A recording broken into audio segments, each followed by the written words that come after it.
श्री सद्गुरु महाराज की।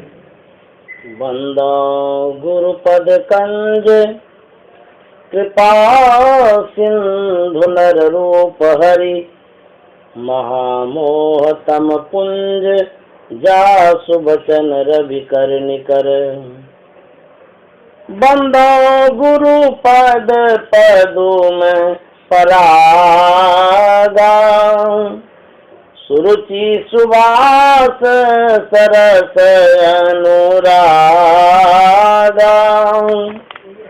अमिय मोरी में चूरन चारू, समन सकल भवरुज परिवारो। सुकृत संभूतन विमल विभूति, मंजूल मंगल मोद प्रसूति। जनमन मंजू मुकुर मल हरनी, किए तिलक गुण गण बस करनी। श्री गुरु पद नख मणि गण ज्योति, सुमिरत दिव्य दृष्टि होती। दलन मोह तम सो सुप्रकाशो, बड़े भाग उर आवई जासो। उघरहि विमल विलोचन ही के, मिटहि दोष दुख भवरज नीके। सूझहि राम चरित मणि मानिक, गोपुत प्रगट जह जो जेहि खानिक। जथा सुरंजन आंज दृग, साधक सिद्ध सुजान। कौतुक देखहि शैल बन, भूतल भोरि निधान। श्री सद्गुरु महाराज की जय। रामायण के अनुसार जो पाठ हुआ उसके अनुसार कहा जाएगा, या आपकी कोई जिज्ञासा हो एक, उसका समाधान किया जाए, या सभी जिज्ञासाओं का समाधान एक साथ किया जाए। कैसे कहना चाहते हैं आप बताइए। आपके मुख से जो निकलेगा वो जिज्ञासा तो ऊपर वाले को मालूम है, ठीक है, निकलवा देंगे आपके। रामचरितमानस गोस्वामी तुलसीदास जी महाराज रचित पूर्ण ग्रंथ है। ये अपूर्ण नहीं है, पूर्ण है, और ये विश्व विख्यात ग्रंथ है। विश्व इसको आज मानता है, इस ग्रंथ को। और गोस्वामी तुलसीदास जी महाराज के इष्ट भगवान श्री राम हैं, और उनके गुरु हरिदास जी महाराज हैं। रामचरितमानस के प्रथम खंड में जो हम लोग सुन रहे थे बालकांड में, ये वंदना करते हैं। बंदो गुरुपद कंज कृपा सिंधु नर रूप हरि, महामोह तम पुंज जासु बचन रवि कर निकर। कहते हैं कि बंदो गुरुपद कंज, गुरु के चरण कमल की मैं वंदना करता हूँ। यहाँ प्रश्न हो सकता है कि गुरु की ही वंदना क्यों, राम की वंदना क्यों नहीं? पहले राम की वंदना होनी चाहिए, क्योंकि राम इनके इष्ट हैं। जिनकी उपासना जो करता है उसके मन में प्रथम स्थान उसी का रहता है। तो गोस्वामी तुलसीदास जी महाराज के इष्ट हैं भगवान श्री राम। तो यहाँ तो लिखना चाहिए बंदो श्री राम पद, कहते बंदो गुरु पद। गुरु को प्रथम स्थान क्यों दिया गया? क्या गोस्वामी जी से भूल हो गई है? तो कहते नहीं, भूल नहीं हुई है। तो फिर राम को क्यों नहीं लाया गया? राम तो भगवान है, भगवान को छोड़ करके और गुरु को पहले स्थान में लाते हैं। थोड़ा सोचनीय बात है। भगवान को छोड़ दिए जो इष्ट है उनके, और गुरु को पहले ले आए। तो गुरु किसको कहते हैं? कहते हैं गुह मन अंधकार होता है, रू मन प्रकाश होता है।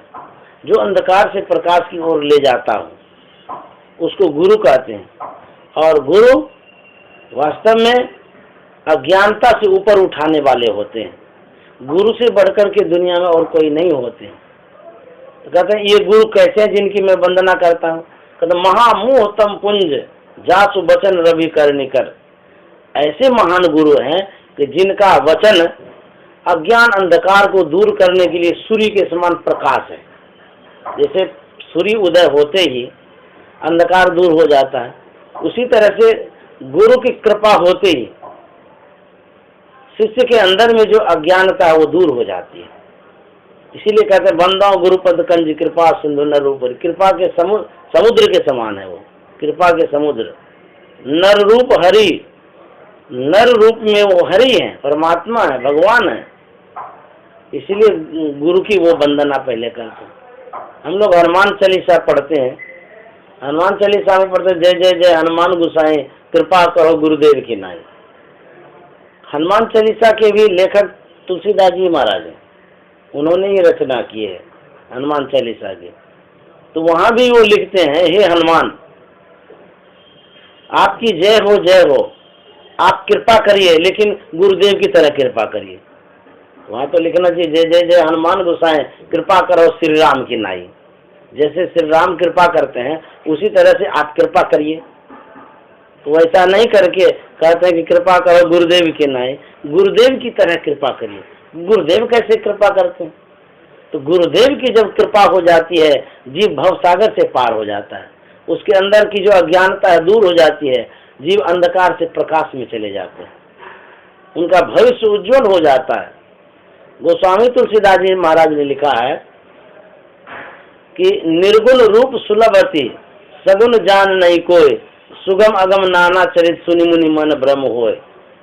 जो निर्गुण रूप है वो सुलभ है, और जो सगुण रूप है उसमें भ्रम होता है। जब गुरु के शरण में जाते हैं तब भ्रम दूर होता है। तो गुरु क्या करते हैं? हमारे भ्रम को दूर करते हैं। सगुण का भ्रम दूर करते हैं। सगुण में भ्रम होता है। कैसे? जैसे भगवान श्री राम तो भगवान थे, तो जब भगवान श्री राम इस धरातल पर आए तो बहुतों को भ्रम हो गया। जैसे पार्वती माता को भ्रम हो गया, भगवान शंकर से कहते हैं ये कौन भगवान है जो सीता के लिए हाय हाय करते हैं, रोते हैं, चिल्लाते हैं, खोजते रहते हैं। जब भगवान है तो क्या उनको नहीं पता है सीता कहाँ है? तो भगवान शंकर कहते नहीं उनको पता है, इनको क्यों भ्रम हो गया? फिर माता जी को भ्रम नहीं होना चाहिए ना। तो भगवान है तब भी उसको भ्रम है, तो सगुण रूप है भगवान का, इसीलिए भ्रम हो रहा है। निर्गुण रूप रहता तो भ्रम नहीं होता, निर्गुण में कोई भ्रम नहीं होता। जैसे हम लोग भी सब सगुण रूप में ही हैं यहाँ पर, हाँ। जमीन पर, इसीलिए एक दूसरे के लिए भी भ्रम है। हाँ, भ्रम। एक दूसरे को मैं परमात्मा नहीं देख पाते। हाँ, ये अज्ञानता है। भ्रम जो हो रहा है अज्ञानता के कारण। जब तक हम अंधकार में रहेंगे तब तक भ्रम होते रहेगा। इस नगरी में तिमिर समाना भूल भ्रम हर बार, खोज करो अंतर उजियारी छोड़ चलो नौ द्वार। कहते हैं जब तक अंधकार में रहेंगे तब तक भूल और भ्रम होते रहेगा। जब अंदर में प्रवेश करेंगे भीतर मेडिटेशन के द्वारा, प्रकाश जब होगा तब आपका भ्रम दूर होगा। एक एग्जाम्पल देते हैं। जैसे कोई व्यक्ति घर में बैठा हुआ है ना, खाट पर बैठा है, शाम का समय है, बिजली बत्ती जल रही है, एकाएक उसके घर में विषधर सांप प्रवेश कर रहा है। एकाएक प्रवेश कर रहा है, वो अपने आंखों से देख रहा है कि विषधर सांप इस गेट से प्रवेश कर गया। वो यहाँ बैठा है, उसी समय बिजली गुम हो गई, बिजली चली गई। उसके मन में भ्रम होता है, अरे राम सांप तो आ रहा था, पता नहीं किधर आ गया, वो अंदर तो आ ही रहा था। उसके मन में होता कहीं पीछे उतरेंगे कहीं वहाँ आ गया होगा, तो होता है ना भ्रम। आगे उतरेंगे कहीं वहीं पर होगा, तो बाएं उतरेंगे कहीं वही होगा, तो सांप तो एक ही जगह कहीं होगा। लेकिन अंधकार के कारण, अज्ञानता के कारण पूरा घर में सांप भर जाता है, ये भ्रम होता है। अब होता क्या है, एकाएक तुरंत बिजली आ गई। जैसे बिजली आ गई देख लिया सांप वहाँ उतर के भाग गया। वो तो जब प्रकाश हुआ तो भ्रम दूर हो गया, दुख भी दूर हो गया, भ्रम भी दूर हो गया। हाँ? बहुत अच्छा एग्जाम्पल हुआ ना, तो दुख भी दूर हो गया, भ्रम भी दूर हो गया, एकदम शांति हो गई, खुशी हो गई मन में, हुआ ना। उसी तरह से जब तक अंधकार में हम लोग पड़े हुए हैं तब तक हमको भ्रम भी होगा, लेकिन उनको भगवान को पहचाना किसने? भगवान को वशिष्ठ मुनि ने पहचाना, सबरी माता ने पहचाना, ऐसे बहुत से पात्र हुए हैं जिन्होंने पहचान की, लेकिन बहुत पात्र ऐसे हैं जिन्होंने पहचान ही नहीं की, सगुण रूप में वो रह गए, वो साधना नहीं की। मुक्तिकोपनिषद है, पढ़े होंगे आप। हाँ, मुक्तिकोपनिषद में भगवान श्री राम का उपदेश है हनुमान जी के लिए। तो कहते हैं बहुशास्त्र कथा कंथारो मंथेन वृथेन किम अन्वेष्टव्यम प्रयत्नेन मारुति ज्योतिरांतरम। मुक्तिकोपनिषद, उपनिषद, हाँ ये उपनिषद का नाम है। इसमें राम जी हनुमान जी को देते हैं। हाँ, उपदेश कर रहे हैं। अच्छा। एक श्लोक है वो सुना रहे हैं आपको उसका। बहुशास्त्र कथा कंथारो मंथेन वृथेन किम अन्वेष्टव्यम प्रयत्नेन मारुति ज्योतिरांतरम। हे हनुमान, बहुत से शास्त्रों की कथाओं को मथने से क्या फल? मथना थोड़ा निकृष्ट शब्द हो जाता है, जैसे बच्चा मथता है मिट्टी को, पानी को, कोई चीज को। तो कहते हैं अरे शास्त्र को मथन क्यों करते हैं, फिर क्या करना चाहिए? तो हनुमान जी से कहे हे हनुमान, सब शास्त्र को छोड़ करके अंतर की ज्योति की खोज करो। हनुमान जी को भगवान श्री राम कह रहे हैं अंतर की ज्योति की खोज करो। तुम्हारे अंदर में प्रकाश है, उस प्रकाश की खोज करो। अब हनुमान को कह रहा है प्रकाश की खोज करो, और जो हनुमान के भगत है वो किसकी खोज करते हैं? हनुमान मंदिर में आप जाते हैं, अक्षत पान फूल चढ़ाते हैं, जय जय हनुमान गोसाई पढ़ लिए, पूजा पूरी। उस पूजा से तो काम नहीं चलेगा। भगवान कहते कुछ और हैं, आप करते कुछ और हैं। भगवान कह रहे हैं हनुमान से एक अंतर की ज्योति की खोज करो। हनुमान जी संत थे, बहुत पहुंचे हुए संत, वो ध्यान भी करते थे, मेडिटेशन करते थे वो। तो हनुमान जी ध्यान करते थे, हम लोगों को भी ध्यान करना चाहिए। तो हनुमान जी को कह रहे ज्योति की खोज करो। भगवान बुद्ध का एक वचन है, कौनो हासो किमानंदो नित्यम पज्जलिते सती अंधकारेण वनद्धा पदीपक न गवेषत। क्या हंसी और क्या खुशी, हम लोग नित्य जल रहे हैं, पच रहे हैं, अंधकार में पड़े हुए हैं, प्रकाश की खोज नहीं करते। हमारे अंदर में प्रकाश है, लेकिन हम प्रकाश की खोज नहीं करते हैं, बाहर में खोज करते रहते हैं। सुख और शांति की खोज करते हैं, खाने में, पहनने में, सोने में, उठने में, बैठने में, जागने में, सब बाहर में ही खोज करते हैं। कहता अंदर में तो प्रवेश करके देखो। एक संत हुए गुलाल साहब, कहता उलटी देखो घट में ज्योति पसार, बिन बाजे तय ध्वनि सब होवे, विगस कमल कचनार। उलटी देखो अर्थात बहिर्मुख से अंतर्मुख हो जाओ, भीतर प्रवेश करके तो देखो प्रकाश का पसार है। लेकिन इसकी क्रिया भी तो जाननी पड़ेगी, सब कोई भीतर में प्रवेश नहीं कर पाता। तो हम लोग तो जब भीतर में प्रवेश करते हैं तो अपनी इतनी बुराई दिखती है कि सारा टाइम उसको ठीक करने में निकल रहा है, प्रकाश तो कहीं दिखता नहीं है। ऐसा मैं ये नहीं कह रही कि प्रकाश नहीं है, लेकिन वो ढका है थोड़ी लेयर से। तो अभी तो सिर्फ वो लेयर ही दिख रही है, एक एक करके खोलनी है। वेट करेंगे जब वो खुल जाएगी तो प्रकाश भी दिख जाएगा। वो जो लेयर देख रहे हैं ना, वो समझ लीजिए वो आपकी साधना हो रही है। कहेंगे कैसे हो रही है, पता तो चलता नहीं है। इसको लगा दीजिए, सटा दीजिए। जैसे मान लिया जाए गंगा जी से आप एक ड्रम जल निकाल लिए, है ना, एक ड्रम निकाल लिए जल, और उसको इंची से नापिए कितना घटा बढ़ा, पता चलेगा? कुछ भी पता नहीं चलेगा कि कितना घटा और बढ़ा, जो अगाध जल है।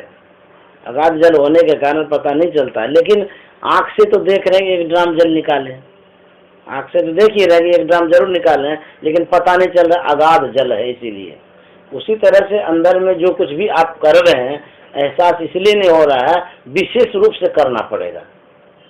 अज्ञानता बहुत है, घरघोर अंधकार में पड़े हुए हैं हम लोग, विशेष रूप से करना पड़ेगा तब होगा। तो कह रहे हैं कि गुरु युक्ति से जब प्रवेश करेंगे तब अज्ञानता दूर होगी, अंधकार दूर होगा। यदि सही युक्ति नहीं होगी तो फिर बड़ा कठिन काम है ये। तो भगवान श्री राम कह रहे हैं प्रथम भगति संतन कर संगा, सबरी माता से, तो प्रथम भक्ति संतों का संग है।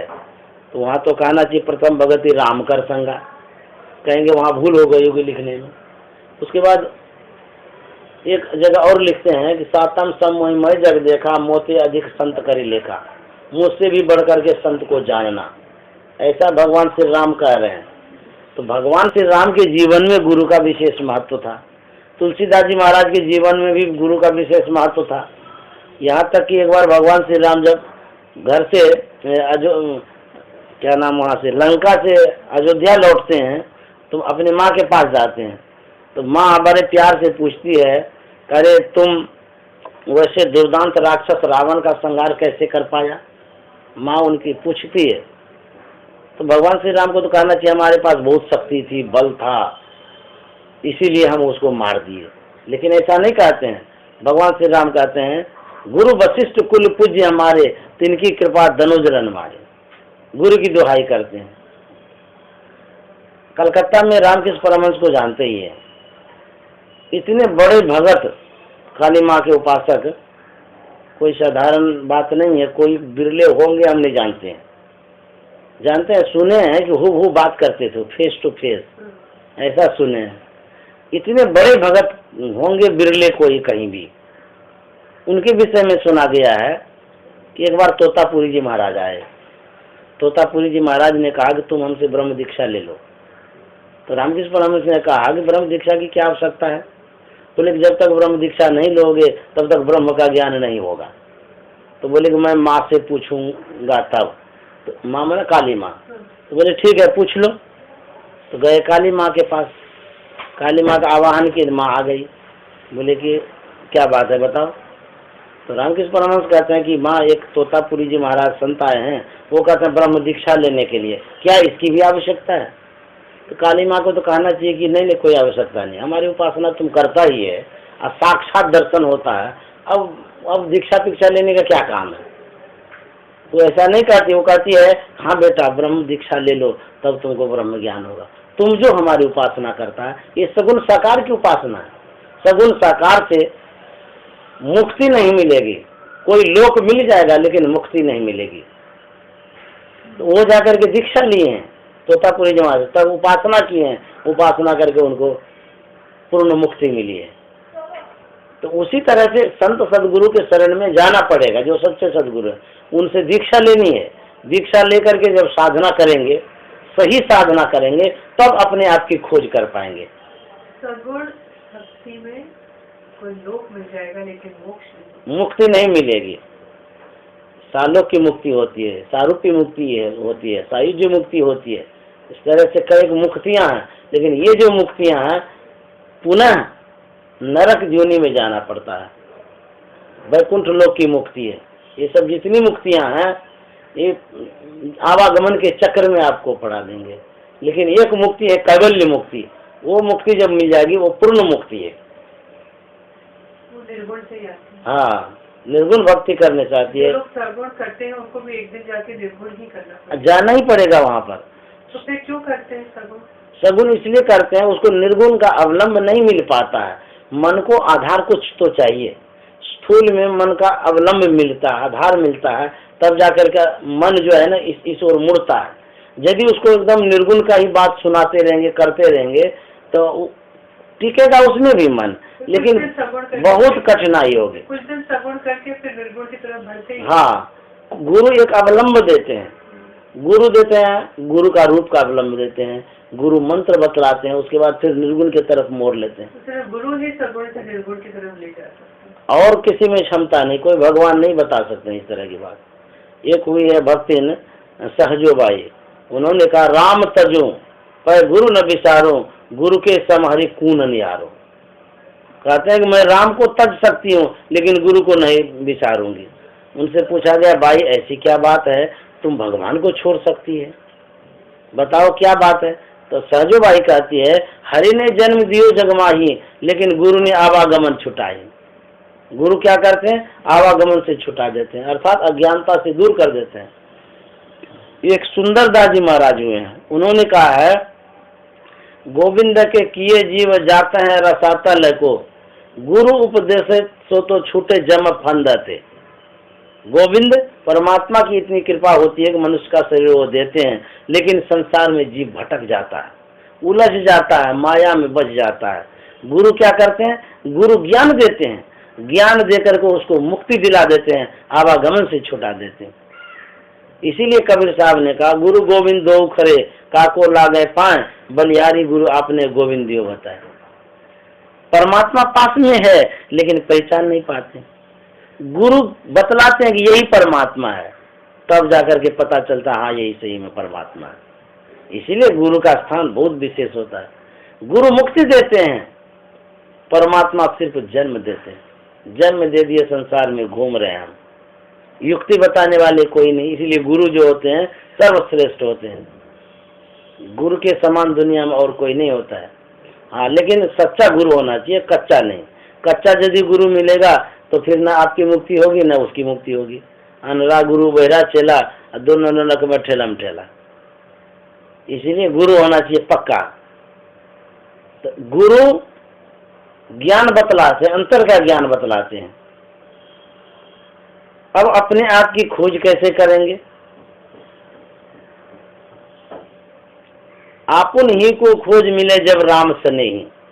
कहते हैं जब अपने आप की खोज करेंगे तब जो स्नेही राम है, प्रेम करने वाले, स्नेह देने वाले, वो मिलेंगे। अपने आप की खोज कैसे करेंगे? आप सुनते हैं? हाँ, मैं सुन रही हूँ सब कुछ। अच्छा अच्छा। हाँ। ये लेकिन मेरे को बहुत,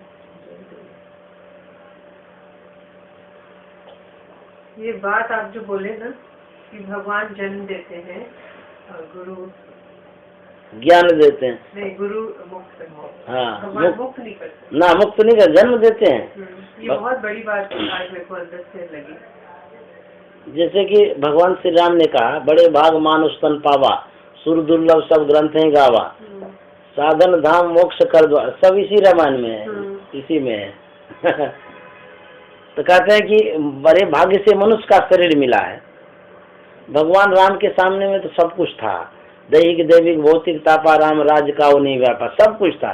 खाने पीने सोने जागने का सब प्रबंध था, साधन संपन्न व्यक्ति था। देखिए, उपदेश और आदेश तब जरूरी पड़ती है जब उसको अभाव है या कोई आवश्यकता हो। जब सब कुछ है फिर उपदेश और आदेश की आवश्यकता क्यों पड़ गई? भगवान श्री राम क्यों आदेश दे रहे हैं, क्यों उपदेश दे रहे हैं? तो भगवान श्री राम देख रहे हैं भौतिक संपदा से तो संपन्न है, ये पूर्ण स्वस्थता को प्राप्त किया हुआ है, लेकिन यह जो जीव आबद्ध है इस शरीर में, आत्मा जो बंधन में पड़ गया है, जड़ में जकड़ गया है, ये इसकी मुक्ति के लिए उपदेश करते हैं। वो भगवान श्री राम कहते हैं, कर्णधार सदगुरु दुर्नावा, दुर्लभ साज सुलभ करी पावा, जो न तरे भव सागर, नर समाज पाए, सो कृत निंदक मंदवती, आत्महन गति जा। कहते कर्णधार, कर्णधार का मतलब होता है नाव खेने वाला, मल्लाह जिसको बोलते हैं। यह मनुष्य का शरीर नाव है, संत सदगुरु कर्णधार है, खेने वाले। तो भगवान श्री राम कहते हैं संत सदगुरु के शरण में जाओ, उनसे सद शिक्षा लो, दीक्षा लो, तदन रूप उसके कहे अनुसार साधन भजन करो, तब इस नाव को पार लगा सकते हैं, अन्यथा कोई उपाय नहीं है। कहते जो न तरे भव सागर, जो भव सागर से पार नहीं होता है, कहते सो कृत निंदक मंदवती, वो कृतघ्नि है, मंद बुद्धि वाला है। और क्या कह दिए? आत्महन गति जाए, आत्महत्या का पाप उसको लगेगा। भगवान श्री राम कह रहे हैं संत सदगुरु के शरण में जाओ, मुक्ति का द्वार खोजो। मुक्ति का द्वार कहाँ है? बैजनाथ धाम है, केदारनाथ धाम है, बहुत धाम आप देखे होंगे, लेकिन साधन धाम कहीं नहीं सुने होंगे। सुने आज तक किसी पुराण में लिखा हुआ साधन धाम भी होता है? लेकिन भगवान श्री राम कहते हैं ये शरीर साधन धाम है। सब धाम में आप चले जाइए, सब धाम में आप जाइए, लेकिन साधन धाम आपको कहीं नहीं मिलेगा। सगुण साकार की उपासना आप कर लीजिए, मुक्ति आपको नहीं मिल सकती है। ये शरीर जो है ये भगवान का ठाकुरवारी है।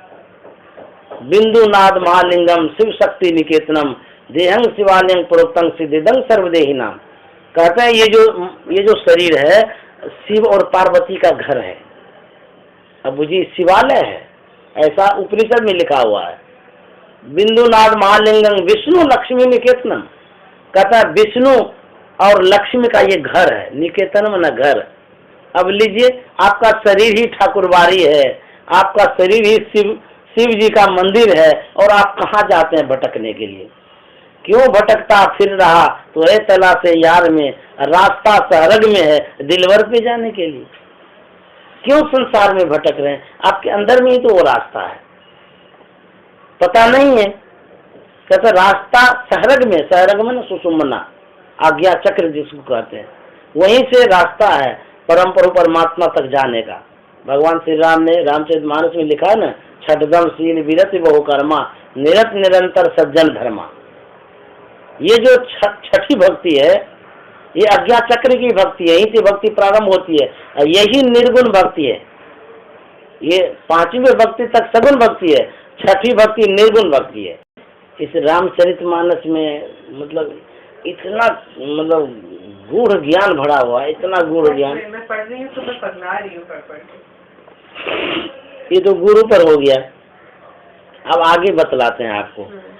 इसमें उघरही विमल विलोचन हिय के मिटई दोष दुख भवरजनी के सूझई रामचरित मनि मानिक गुप्त प्रकट जब जे जही खानिक।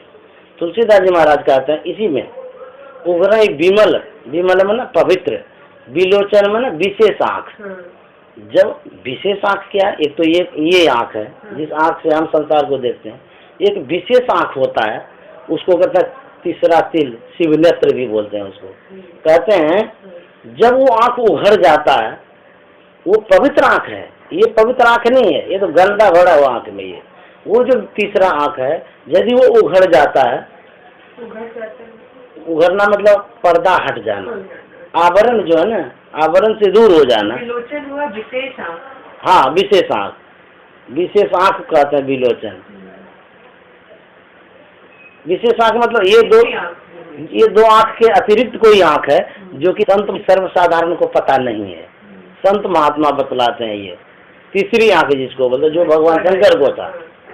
जब उस आँख पर से पर्दा हटता है, अर्थात वो आँख जब उभर जाता तब क्या होता है? मिटही दोष दुख भव रजनी के। कहते हैं भव मन संसार, रजनी मन रात्रि। ये भव संसार की जो अज्ञानता है ये मिट जाता है, दुख भी दूर हो जाता है। जैसे वो प्रकाश वाली बात आपको बताए, मिटही दोष दुख भव रजनी के, तब क्या होगा? तब सूझई रामचरित मनि मानिक। अभी हमको नहीं सूझता है, किसी को नहीं सूझता है। ये बाहर में जो रामचरित करे ये झूठा है, असत्य है। जिसका तीसरा आँख खुलता है वास्तव में वही राम के असली चरित्र को देखता भी है। सूझई रामचरित मनि मानिक तब गुप्त प्रकट जब जो जय खाने। जो गुप्त है वो भी दिखता है, जो प्रकट है सो तो दिखता ही है। जो जय खाने यथा सुअंजन आंजी दृग। ये जो अंजन है आँख में लगाते हैं ना, सुअंजन है। ये आँख में हम लोग काजल लगाते हैं, वो सुअंजन नहीं है। ये अच्छा अंजन जो है, यथा सुअंजन आंजी दृग, आँख में जो लगाते हैं काजल उसको बोलते हैं। ये कौन लगाता है? साधक सिद्ध सुजान। साधक लगाता है, सिद्ध लगाता है और सुजान अच्छा आदमी लगाता है। तब क्या होता? कौतुक देखे शैलवन भूतल भूरी निदान। कहते हैं वो तमाशा देखता है। कौतुक मन खेल तमाशा, भूतल भूरी निदान, पृथ्वी के तल के भीतर का ऊपर का सब जगह दूरदर्शन प्राप्त हो जाता है उसको। बैठे बैठे टीवी जैसे देखते हैं वैसे साधक को ये हो जाता है। कब होता है? जब वो विलोचन विशेष आँख उघड़ता है। जो कोई साधना करता उसका ऐसा होता, वही राम के चरित्र को देखता है। ये भगवान तुलसीदास जी महाराज ऐसा कहते हैं। तुलसीदास जी महाराज जब सगुण साकार की उपासना कर रहे थे उस समय हनुमान का दर्शन हुआ, राम का दर्शन हुआ, सबका दर्शन हुआ। मंदिरों में गए, कहाँ कहाँ तीर्थों में नहीं घूमे। वो ईश्वर की खोज कर रहे थे, वो निर्गुण निराकार की खोज कर रहे थे। तो जहाँ जहाँ भी उनको दर्शन मिला सगुण साकार का दर्शन मिला। उससे उसको संतुष्टि नहीं हुई। वो गए हरिदास जी महाराज के शरण में, उनसे उन्होंने दीक्षा ली है। दीक्षा लेकर के बहुत साधना की है। जब पूरी साधना कर ली, उनको अंतर में परमात्मा का दर्शन हुआ, अनुभूति हो गई, तब वो अपना मतलब अनुभव विनय पत्रिका के माध्यम से हम आपको सुना रहे हैं। विनय पत्रिका में वो लिखे हैं, यही थे मैं हरि ज्ञान गमायो। ये विनय पत्रिका क्या है? ये तुलसीदास जी महाराज की एक किताब है। अच्छा, अब बहुत अच्छी किताब है वो। कहाँ मिलेगी? मैं सब जगह आपको यहाँ मिल जाएगा। गीतावली भी होती है ना? हाँ, एक है विनय पत्रिका। ये गीता प्रेस में मिल जाएगी? हाँ, आपको कलकत्ता में मिल जाएगी विनय पत्रिका। हाँ, ये किताब तो हमको सबसे अच्छी लगी। हम बहुत दिन से पढ़े हैं, बहुत बार। मैंने मंगाई अपने लिए भी और मेरे लिए, फिर अपने साथ। बहुत सस्ती किताब, एकदम सस्ती। तो अपने वहाँ नहीं है पढ़ा? यहाँ मिल जाएगा, कलकत्ता में तो नहीं कहीं मिलेगा, तो स्टेशन में ले लीजिए। गीता प्रेस है ना, अच्छा, पर्याप्त है आपको। गीता प्रेस में मिल जाएगी? हाँ हाँ, मैं मंगा लूँगी। और एक वो गीतांजलि, कवितांजलि भी हो। हाँ, कवितावली। कवितावली वो दूसरी है? हाँ, वो दूसरी है। कवितावली में क्या है? उनकी कविता, हमारे ख्याल से आप हमारे गुरु जी का, जो गुरु महाराज का विनय पत्रिका है, वो आप पढ़ लीजिए। आपको चाहिए सार, कम समय में अधिक जानकारी। नहीं, कम समय का बात नहीं, पूरा पढ़ें, डिटेल से पढ़ें। लेकिन गुरु महाराज ने जो व्याख्या करके बताया है उसके विषय में, तो वो भी। आप 2 कॉपी हम दोनों के लिए। हाँ, विनय पत्रिका। हाँ, वो उसमें देखिएगा, हम जो बता रहे हैं वो लिखा हुआ है। उसमें लिखे हैं कि यही ते मैं हरि ज्ञान गमायो, परि हरि हृदय कमल रघुनाथई, बाहर फिरत विकल भय धायो। तुलसीदास जी महाराज कहते हैं कि मैं इस तरह से ज्ञान गमा दिया। किस तरह से गमा दिया? परि हरि हृदय कमल रघुनाथई, बाहर फिरत विकल भय धायो। अरे वो परमात्मा तुम्हारे अंदर में ही था, लेकिन हम विकलता पूर्वक, व्याकुलता पूर्वक उसको बाहर में ढूंढ रहा था। बहुत बेचैनी थी हमको, हम बाहर में ढूंढ रहे थे। कैसे कैसे ढूंढ रहे थे बताते हैं। ज्यों सर विमल बारी परिपूरन, ऊपर कछु सिवार तृण छायो, जारत यों ताय तज्यों सत, चाहत यही विधि तृषा बुझायो। कहते हैं एक तालाब है, उस तालाब में लबालब जल भरा हुआ है, उसके ऊपर छाई पड़ी हुई है, हरा हरा होता है, उसको छाई बोलते हैं, घास टाइप की, सिवार उसको बोलते हैं। तो जब कोई यात्री प्यासा वहाँ जाता है पानी की खोज में, तो सेवार को देख कर उसको भ्रम हो जाता है कि इसमें पानी नहीं है, प्यासा ही वहाँ से लौट आता है। यदि उस सेवार को हटा दिया जाए तो देखिए जल ही जल है, हटाता नहीं है, वो तो वहाँ से प्यासा ही चला जाता है। उसी तरह से हमारे अंदर में परमात्मा है, परमात्मा है लेकिन आवरणित है, आवरण है, पर्दा लगा हुआ है, इसीलिए उसको हम नहीं देख पाते हैं। तो जीव जो है उस परमात्मा के दुराव के कारण छटपटा रहा है, व्याकुल है, बेचैन है, दुख में दुख भोग रहा है वो। दूसरा उदाहरण देते हैं,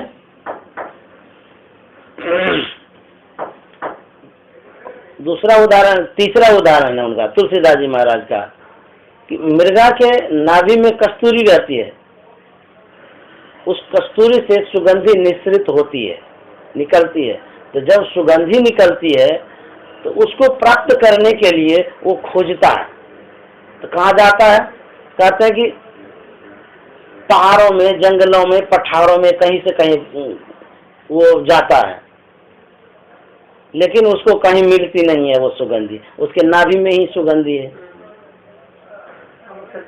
वो सब जगह खोजता है। उसी तरह से परम प्रभु परमात्मा हमारे अंदर में है, हम खोजने के लिए बाहर जाते हैं। और कितने धामों में हम लोग जाते हैं जबकि शरीर धाम लेके घूमते रहते हैं। हाँ, ये असली धाम है। देखिए कौन आ गए, बहुत दिनों के बाद दर्शन हुआ। कैसे हैं आप?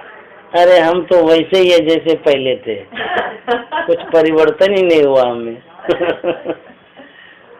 और आप कैसे हैं? एकदम ठीक है। हाँ।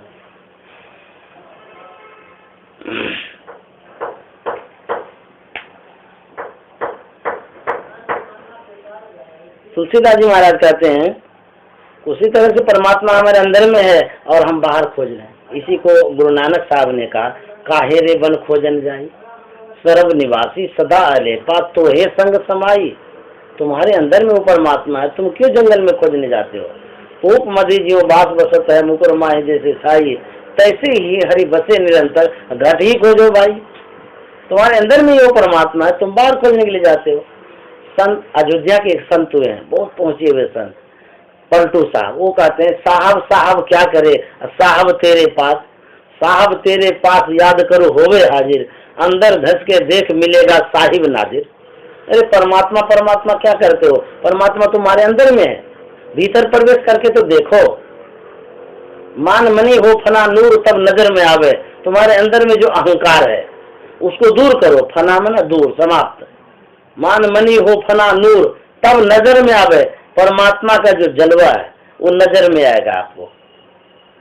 बुरका डायरे टारी खुदावा खुद दिखरावे, मुसलमान में बुरका बोला जाता है, हिंदुओं में उसको घूंघट बोला जाता है। तो कबीर साहब ने कहा घूंघट का पट खोल रेतों को पी मिलेंगे। ये जो पर्दा है, ये आवरण जो है, इसको हटाइए, जब हटाएंगे तब वो परमात्मा मिलेंगे। एक हुए गुरु भक्ति न मीराबाई, उन्होंने कहा है कायारा मंदिर माही जियो मन राम सुमिलावना कैसा। मंदिर में अमृत कुओं हो, वह ऊपर धरी एक तू हो, वह प्यासे मरे एक सुओ जी, मेरी प्यास मिटावला कैसा। तो कहते हैं हमारे अंदर में वो राम है, परमात्मा है, भगवान है, लेकिन उनका दर्शन नहीं हो पा रहा है। कारण क्या हो गया, कहते हैं इस शरीर में अमृत का कुआं है, उस कुआं के ऊपर ढक्कन लगा हुआ है, आवरण है, इसीलिए उनका दर्शन नहीं हो पाता है। अब तुलसीदास जी महाराज के पास चलिए, वो क्या कहते हैं आगे। वो कहते हैं व्यापित त्रिविध तापतन दारुण, तापर दुसह दरिद्र सतायो, अपने धाम नाम सुर तरु तजी, विषय बबूर बाग उर लायो, यही ते मैं हरि ज्ञान गवाई। तुलसीदास जी महाराज कहते हैं कि व्यापित त्रिविध तापतन दारुण, दैहिक दैविक भौतिक त्रैताप है, इन त्रैतापों से जीव संतप्त हो रहा है, दुखी हो रहा है। उसके ऊपर क्या हो गया, कहता तापर दूसरा दरिद्र सतायो, ये तो दैहिक दैविक भौतिक ताप हो गया, उसके ऊपर में दरिद्रता सता रही है। अब दरिद्रता कौन चीज की है, क्या खाने की दरिद्रता है, पहनने की दरिद्रता है, क्या चीज की दरिद्रता है।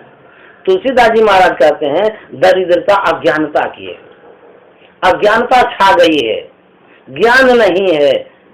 एक तो ये दुख है, ऊपर से अज्ञानता आ गई है। कहते इस कारण से क्या होता है, व्याकुल हो रहा है जीव, छटपटा रहा है और जाता है अपनी इच्छा की पूर्ति के लिए। कहाँ, विषय बबूल बाग उड़ लायो, विषय रूपी बबूल गाछ के पास जाता है अपनी कामना की पूर्ति के लिए, दुख को दूर करने के लिए। जहाँ बबूल का गाछ हो वहाँ तो कांटा ही कांटा होता है, कांटा के पास जाएगा तो कांटा ही चुभेगा। तो कहता है विषय रूपी बबूल गाछ के पास कांटा ही कांटा है। आपके अंदर में एक गाछ है जिसका नाम है कल्प वृक्ष। वो कौन सा गाछ है, कहते हैं अपने धाम नाम सुर तरु तजी, अंदर में नाम रूपी सुर तरु है, कल्प वृक्ष है। नाम रूपी कल्प वृक्ष के पास यदि जाएंगे तो सब दुख दूर हो जाएगा। वहां नहीं जाकर के विषय रूपी बबूल गाछ के पास जाते हैं। नाम क्या है, तुलसीदास जी महाराज एक जगह लिखे रामायण में, नाम ले तो भव सिंधु सुखाई, सुजन विचार करो मन माई, है ना ऐसा। कहते नाम लेने से भव सागर सूख जाता है। तो इस बात को सुन करके बहुत से राम धुन करने वाले 12 घंटे का, 24 घंटे का, 48 घंटे का, 72 घंटे का राम धुन करते हैं ना कि भव सागर सूख जाएगा। उस व्यक्ति के पास एक लोटा जल ले जाइए, कहिए इसको सुखा दीजिए, तो उसके मुंह का बीड़ी तो सूखता ही नहीं है, वो जल कहाँ से सुखा सकेगा। खैनी बीड़ी सब खाता है, राम राम करते रहता है। तुलसीदास जी महाराज का जो नीचे वाला पंक्ति है, सुजन विचार करहु मन माही, इसको तो छोड़ दिया। ये सुन लिया कि राम नाम करने से भव सागर सूखता है। कहते हे सज्जन विचार कर लीजिए कि किस नाम के लेने से भव सागर सूखता है। तो किस नाम के लेने से भव सागर सूखता है। एक संत में दादू दयाल जी महाराज, उन्होंने कहा दादू सिरजनहार के केते नाम अनंत, चित आवयो लीजिए जो साधु सुमरे संत। कहता जो संत महात्मा सिद्ध पुरुष स्मरण करते हैं जिस नाम का, जिस ध्वन्यात्मक नाम के द्वारा परम प्रभु परमात्मा की प्राप्ति होती है, उसी नाम को लेने से राम मिलेंगे, भव सागर सुखेगा, कल्याण होगा, सुख होगा। तो लोग ऊपर ऊपर बात ले लेकर के भागते रहता है। तुलसीदास जी महाराज कहते कुछ और है, लोग करता भी कुछ और है, डीप में जाता नहीं है। ये रामचरितमानस जो है ये बहुत अगाध अगाध समुद्र के समान है। जिस तरह के गोताखोर होंगे उस तरह के द्रव्य को ऊपर करेंगे। गोताखोर भी तो होना चाहिए, कोई जलपान लेकर के चला जाता है, कोई मछली पकड़ के चला जाता है, कोई उसमें गैस पदार्थ निकाल लेता है, कोई ठोस पदार्थ निकाल लेता है, कोई लाल हीरा निकालता है। कबीर साहब ने कहा डुबकी मारी समुद्र में, निकसा जाए आकाश, गगन मंडल में घर किया, हीरा पाया दास। अंदर में जब प्रवेश करेंगे तब हीरा मिलेगा। इस शरीर को साधारण मत समझिए, इस शरीर में बहुत कुछ है। संसार के लोग विषय वस्तुओं में फंसा देता है इस शरीर को, तो उतना सुख ले लेता है वो। लेकिन यदि इसी शरीर से साधना किया जाए वैसा सुख मिलेगा जैसा इस संसार में है ही नहीं। तो शरीर में सब चीज है, क्या नहीं, देहस्था सर्व विद्या, देहस्था सर्व देवता, देहस्था सर्व तीर्थानी, गुरु वाक्य न लगे। विशेष महत्व नहीं समझता, क्यों? अज्ञानता के कारण। यदि ज्ञान हो जाए तब देखिए इसका विशेष महत्व समझेंगे। तो कहेंगे ज्ञान क्यों नहीं होता है? बिनु सत्संग विवेक न हो, राम कृपा बिनु सुलभ न सोई। जैसे आप सत्संग में आ रहे हैं तो सत्संग से आपको होते जा रहा है कि ये क्या हो रहा है, हम क्या कर रहे हैं, हम लोगों को क्या करना चाहिए। तो जब प्रभु की कृपा होती है तो सत्संग मिलता है। सत्संग जब मिलता है तब उसको सही रास्ता मिलता है, तब उसका कल्याण होता है। सही रास्ता सब सत्संग में थोड़ी ना मिलता है। अभी तो आप बोले कि कितने लोग कथा करे चले जा रहे हैं। हाँ, तो और नौटंकी करे चले जा रहे हैं। तो उस सत्संग के विषय में तो जो जानने वाले हैं उसको न जानना पड़ेगा, हम कहाँ जाए। या तो नहीं जान रहा, भटकते भटकते कहीं न कहीं वो लगेगा किनारा उसका। सत्संग सब कोई करते हैं, लेकिन सब सत्संग से तो साधन तो शरीर साधना के लिए मिला है, ये समझने के लिए पहले विवेक। पहले सत्संग उसको जरूरी है, उसी से विवेक हो। उसी से सत्संग करेंगे तब आपको रास्ता मिलेगा करना क्या आगे। जानना पड़ेगा पहले साधु महात्माओं के संग में जाकर के, सत्संग में जाकर के। बिनु सत्संग विवेक न होई, राम कृपा बिनु सुलभ न सोई। जब तक सत्संग में नहीं जाएंगे तब तक कोई रास्ता नहीं मिल सकता है। और देखिए ये कृपा ही होती है कि हम लोग को तो कहीं जाने नहीं पड़ा, इधर ही। हाँ तो सत्संग चल के भी आता है। वही तो मतलब बहुत बड़ी कृपा होती है तब सत्संग चल के आता है। हाँ, संयोग होता है, ये कृपा होती है प्रभु की। अनुकूल अनुकूल प्रदान करते हैं। परम परमात्मा की कृपा ऐसी होती है।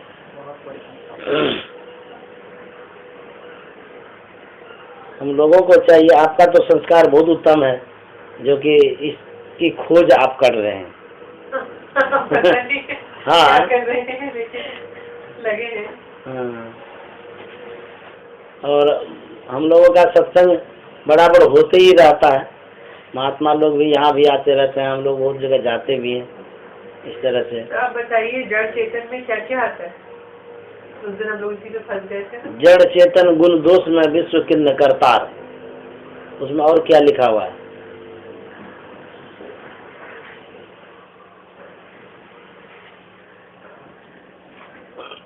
संत हंस गुण पाए परिहरि बार विकार। हाँ,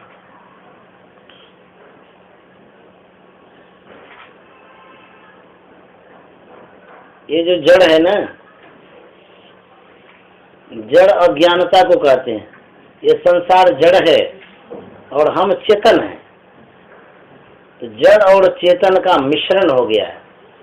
सुनिए, ये शरीर जड़ है, शरीर में हम जो रहते हैं चेतन है, तो दोनों का मिश्रण हो गया है। संसार जड़ है, सब का मिश्रण हो गया है। संसार जड़ कहते हैं? संसार जड़ कहते हैं। जड़ जड़ कहते हैं अज्ञानता को। जैसे हमारे जड़ का मतलब अज्ञानता। हाँ, अज्ञानता है। It is not living thing and non-living thing. जड़ चेतन living and non living thing नहीं होता। हम अंग्रेजी कम समझते हैं। मतलब कि जिनमें जीव है उनका कहने का मतलब है कि जैसे जो चलते फिरते हैं उनसे चल सकते हैं, सांस ले सकते हैं, और एक जैसे मान लीजिए जड़ हुआ, जैसे मान लीजिए पत्थर है, पहाड़ है, नदी है, तो हिलडुल इसको नहीं बोलते हैं क्या जड़ और चेतन? ये जितना है सब जड़ है। एक जिसमें चेतना होती है, जीव होती है, उसको कहते हैं ना सजीव, और उसको कहते हैं निर्जीव। वही बोल रही है सजीव विज्ञान के हिसाब से सजीव और निर्जीव होता है। वो जड़ चेतन नहीं, हाँ? सजीव और निर्जीव जड़ चेतन में पिंड में जितना है सब जड़ है। संत महात्मा के अनुसार जितना पिंड है सब जड़ है। संसार सब जड़ है।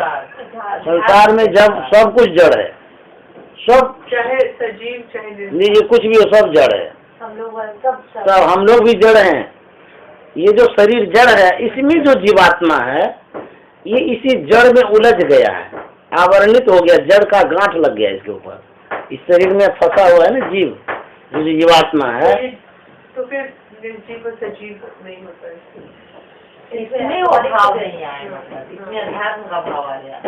होता तो वो भी है लेकिन इसमें अध्यात्म का भाव मतलब ये जो शरीर है ना, इस शरीर आँख से नीचे को पिंड कहा गया है, आँख से ऊपर को ब्रह्मांड कहा गया।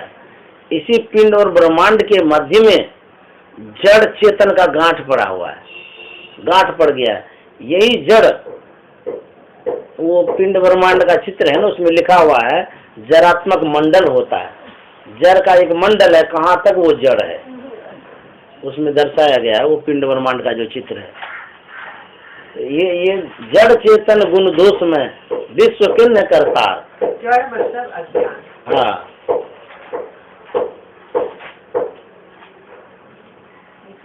चेतन मतलब विवेक चेतना। सचेत जो करता है उसको चेतन कहते हैं। चेतन मतलब चेतन धारा ना, जो शरीर में चल रही है। हाँ, चेतन धारा, चेतना। चेतना को चेतन कहते हैं। उसमें पिंड ब्रह्मांड है ना। हम लोग भी तो जड़ है, तो हम भी जड़ हो गए। हम लोग सजीव जड़। हाँ, मतलब विज्ञान के हिसाब से सजीव हैं। हाँ। लेकिन फिर भी जड़ है। पिंड के हिसाब से। हाँ, पिंड का मतलब?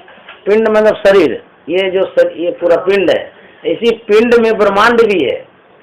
इसी पिंड में ब्रह्मांड है, पूरा ब्रह्मांड इस पिंड में है। अब कहेंगे बाबा इतना ब्रह्मांड कैसे घुस गया?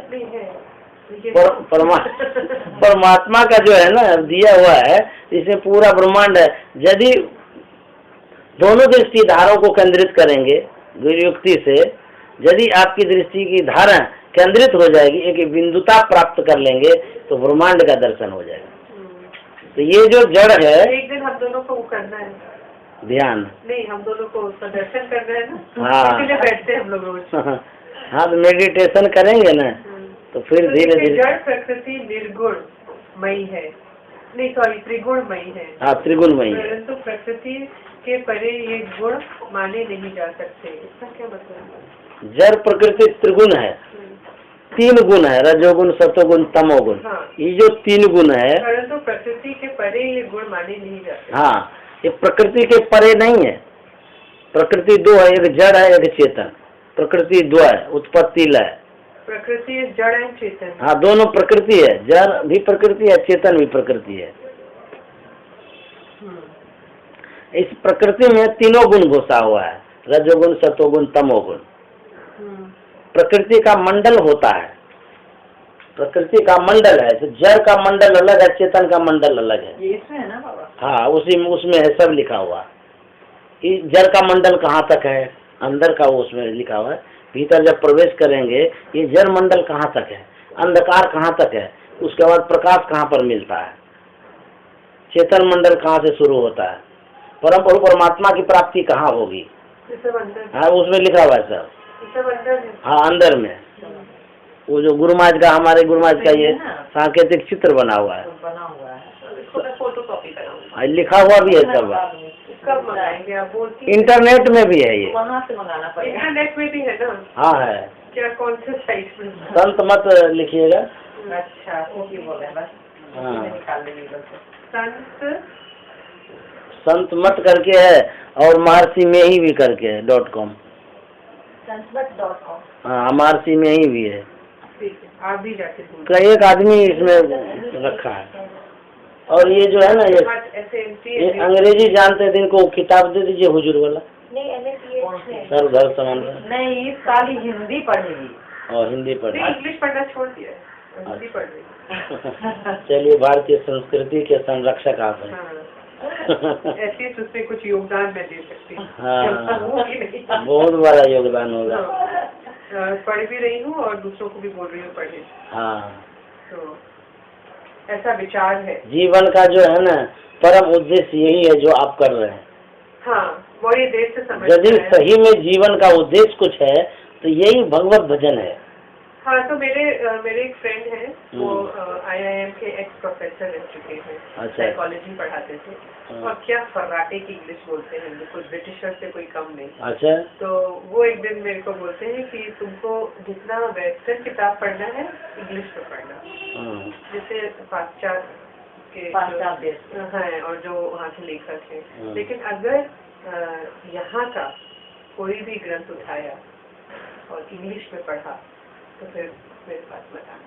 अरे खुद कितनी इंग्लिश बोलते, बोले खबरदार जो गीता को इंग्लिश में पढ़ा, खबरदार जो यहाँ के किसी राइटर का, मतलब यहाँ का कोई ग्रंथ, यहाँ का कोई भी चीज यहाँ की अगर उसका इंग्लिश अनुवाद पढ़ा तो मेरे सामने मत। तो वो मेरे 6 महीने तक वो मेरे पीछे पड़े रहे कि खबरदार जो यहाँ का कोई ग्रंथ इंग्लिश में पढ़ा या उसका अनुवाद भी पढ़ा, अगर पढ़ना है तो ओरिजिनल हिंदी। उस चक्कर में अच्छा ही किताबें बंद कर दी मैंने और ये खोला है मैंने कि क्यों, कोई तो कारण होगा ना जो क्यों मुझे 6 महीने से वो बोले जा रहे हैं, जबकि खुद इतनी अच्छी इंग्लिश पढ़ते हैं। मेरे को बोले कि पतंजलि सूत्र पढ़ना, तो बस कई लोगों ने मेरे को बोला कि ये बहुत अच्छी किताब है, इससे पढ़ लो, ये बहुत, और वो मेरे को बोले खबरदार जो इंग्लिश में पढ़ा, तो खबरदार जो इंग्लिश में पढ़ा, ओरिजिनल पढ़ा। अब कब पढ़ूंगी और कैसे पढ़ूंगी भी मुझे निकली जा रही है एक चीज पढ़ने में, लेकिन मैं पढ़ लूंगी। अच्छा अच्छा। वो कौन सा किताब है? ये तो रामायण नीचे वाला रामायण और रामायण है। तो देखिए दिन भर डिक्शनरी लेके बैठती हूँ और लिखती हूँ। अच्छा। शब्दकोश तो पढ़ ले जो समय लगेगा, लेकिन अंग्रेजी तो सीखी ना मैंने, तो हिंदी में।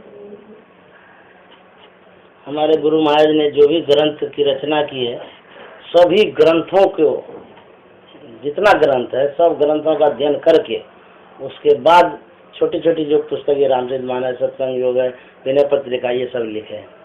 सार निकाल के पूरा सार अपने जीवन में करना क्या है।